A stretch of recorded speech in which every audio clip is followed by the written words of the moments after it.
Sisters. ఈ రోజు మేము బాదుషాస్ చేస్తున్నాం. ఎలా చేసామో చూపిస్తాయి రండి. ఇక్కడ పాకం రెడీ చేసుకున్నాం. పాకం కూడా మనము వాటర్ ఇంకా షుగర్తో చేసుకోవాలి. ఇలా పాకంకి సైడ్స్ ఉన్న వాటిని కూడా తీసేసుకోవాలి కిందికి. ఇప్పుడు మనం బాదుషాస్ ఎలా చేసుకోవాలో చూపిస్తాం. ఫస్ట్ కొంచెం పిండి తీసుకోవాలి. పిండి తీసుకొని మంచిగా కలుపుకోవాలి. హ్యాండ్స్లలో కిలో పిండి తీసుకోవాలి. మీకు నచ్చినంత పిండి తీసుకోండి. మీకు ఎన్ని కావాలి, ఇవి ఒక వారం ఉంటాయి బాదుషాస్. సో ఇలా మంచిగా 2 హ్యాండ్స్ మధ్యలో పెట్టుకొని రోల్ చేసుకోవాలి.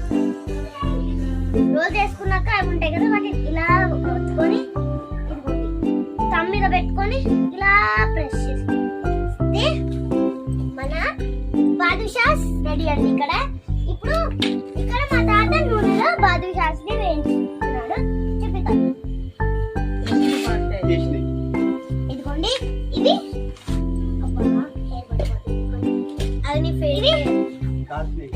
అది మా కాల్చినవండి. ఇలా ఉంటాయి బాదుషాస్. తీసుకెళ్ళి ఇప్పుడు మనం పాకంలో ఇది ఫేక్ హెయిర్ అండి. ఆద్రాకి ఇప్పుడు మనం వేద్దాం.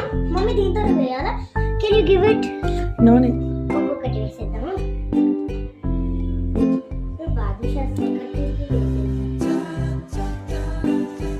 ఇలా మనం పాకంలో వేసుకోవాలండి బాదుషాస్ ని.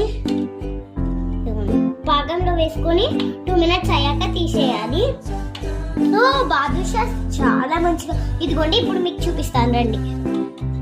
సో గాయ్స్, ఇప్పుడు నేను ఒక బాదుషా తీస్తున్నా, ఇక్కడ పెడుతున్నా. మొత్తం డ్రై అయిపోయిన ఎండిపోయినవి బాదుషాస్ ఇలా ఉంటాయి మంచిగా. మనము ఒక్క బాదుషా టేస్ట్ చేసి చూద్దాం. మనము ఒక బాదుషా టేస్ట్ చేసి చూద్దాం. చాలా ఏమిగా ఉంది. Love you, by by.